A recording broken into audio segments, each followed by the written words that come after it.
Kembali lagi di Halo Sobat BK Sebaya, kembali lagi di episode podcast BK Sebaya bersama saya Selma Salsabila. Dan di episode kali ini saya tidak sendirian, di samping saya sudah ada teman konselor sebaya kita yang paling tenang nih. Halo Kak Ina. Halo Kak Selma, halo semuanya. Senang banget nih bisa bergabung di sini. Hari ini kita mau bahas topik yang penting banget buat mental kita di sekolah. Oke, bener banget nih Kak. Jadi menurut saya akhir-akhir ini suhu di sekolah maupun di media sosial itu sedang panas-panasnya gitu ya Kak. Oleh karena itu, di episode kali ini kita mau angkat topik mengenai cinta damai.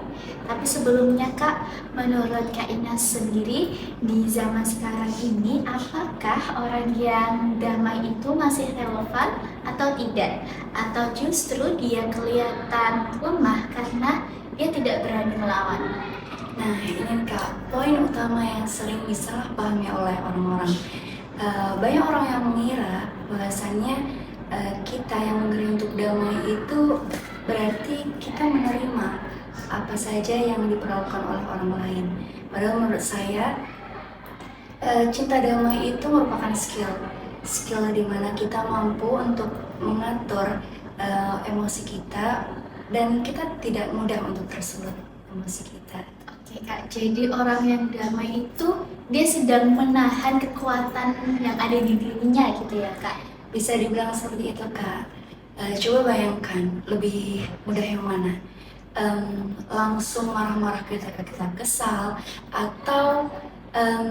atau diam sejenak untuk berpikir. Pasti lebih mudah untuk marah-marah kan Kak.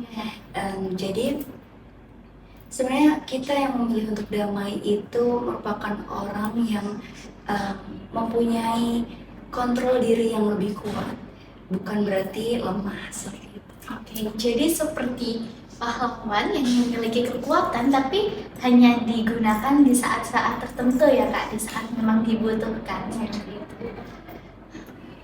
Lalu Kak, kita sebagai sesama murid itu kan biasanya ada aja nih Kak pemicunya yang membuat emosi kita meledak, kemudian bertukar, saling sindir di sosmed.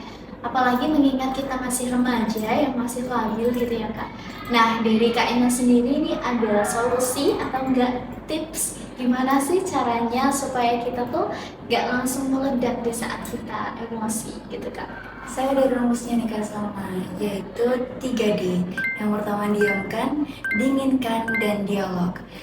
Tips yang pertama yaitu diamkan. Ketika kita sudah merasa emosi kita sudah naik, berhenti sejenak.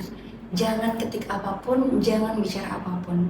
Dan yang kedua yaitu dinginkan.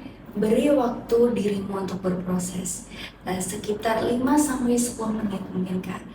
Coba berpikir, ketika saya balas sekarang, akankah masalah itu selesai atau malah bikin kita dipanggil ke ruang BK seperti itu. Dan yang terakhir yaitu dialog. Cari waktu dimana kita sudah tenang, dan ketika kita sudah merasa tenang, gunakan rumus saya message.